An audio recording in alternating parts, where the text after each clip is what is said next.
2004 को गठित हुए विपक्षी अलायंस यूपीए ने जब से अपने अलायंस का नामकरण किया है तभी से पूरा मोदी खेमा मानो इस नए शब्द इंडिया से घबराया हुआ है। तमाम विपक्षी पार्टियों ने जब से साथ मिलकर इंडिया अलायंस की नींव रखी है तभी से मानो देश की केंद्र सरकार इंडिया शब्द को हर जगह से मिटाने में लगी हुई है। G20 समिट में राष्ट्रपति के नाइट डिनर के इनविटेशन से लेकर मोदी जी की भारत नेम प्लेट तक ये सब साफ तौर पर इंडिया शब्द पर भाजपा की बौखलाहट को ही दर्शाता है।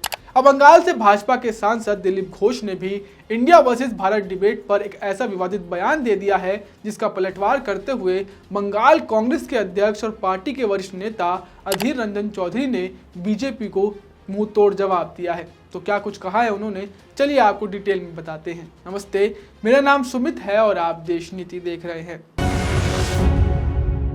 देश नीति, केवल सच्ची और पक्की खबरें। आज पूरे देश में एक बहस जिसने सबसे ज्यादा जोर पकड़ा हुआ है तो वह है कि हमारे देश को किस नाम से संबोधित करना चाहिए, इंडिया या फिर भारत। अब संविधान के मुताबिक आर्टिकल 1 में लिखा है कि भारत अर्थात इंडिया राज्यों का संघ होगा, लेकिन राजनीतिक परिप्रेक्ष्य में मोदी सरकार कैसे इंडिया शब्द से बौखलाई हुई है वह उनके नेताओं के बयानों और टिप्पणियों से समझा जा सकता है। अब उनके एक और नेता जो बंगाल से सांसद हैं, उन्होंने भी इंडिया वर्सेस भारत डिबेट पर अपना ज्ञान बांटा है, जहां उन्होंने कहा है कि देश का नाम इंडिया से बदलकर भारत रखा जाएगा। इसे कोई रोक नहीं सकता, जो इसके खिलाफ है वो देश छोड़कर जा सकते हैं।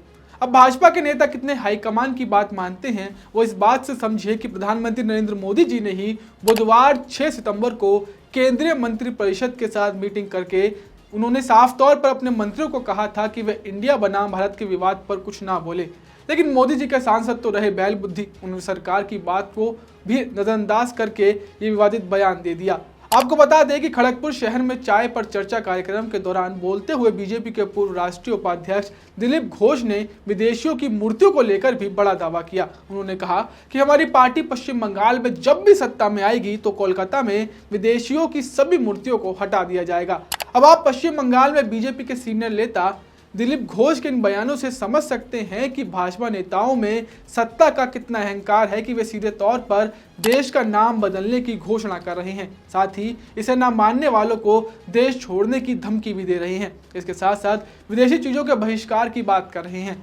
आपको बता दें कि इस पर प्रदेश की सत्तारूढ़ टीएमसी ने भी आरोप लगाया है कि बीजेपी असल मुद्दों से ध्यान भटकाने की कोशिश कर रही है क्योंकि वह विपक्षी गठबंधन इंडिया से डरी हुई है। लेकिन इस पर कांग्रेस के वरिष्ठ नेता अधीर रंजन चौधरी ने जबरदस्त पलटवार किया है, जहां उन्होंने कहा है कि उन्हें इतिहास की जानकारी नहीं है, फिर तो राष्ट्रपति को भी राष्ट्रपति भवन में जाने से रोक देना चाहिए। अगर ऐसा कुछ करना है तो उन्हें सबसे पहले राष्ट्रपति को राष्ट्रपति भवन से बाहर निकालना होगा, ताजमहल और लाल किले को भी उड़ा दो। क्या वे ऐसा कर सकते हैं? अब जाहिर तौर पर देश के प्रधानमंत्री जी जिन चीजों पर इतराते हैं उनमें से बहुत सी चीजें अंग्रेजों द्वारा बनाई गई है। जिस लाल किले की प्राचीर पर चढ़कर उन्होंने इस साल 10वीं बार तिरंगा फहराया वो मुगलों के द्वारा ही बनवाया गया। जिस पार्लियामेंट में उन्होंने 9 साल तक अपनी सत्ता संभाली वो अंग्रेजों द्वारा बनवाया गया। ऐसे में क्या भाजपा के मंत्रियों या सांसदों का ऐसा बेतुका बयान देना सही है?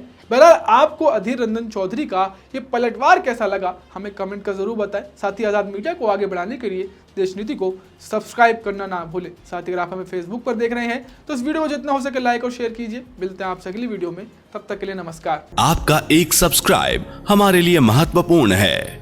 देश नीति को अभी सब्सक्राइब करें और बेल आइकन को दबाना ना भूलें।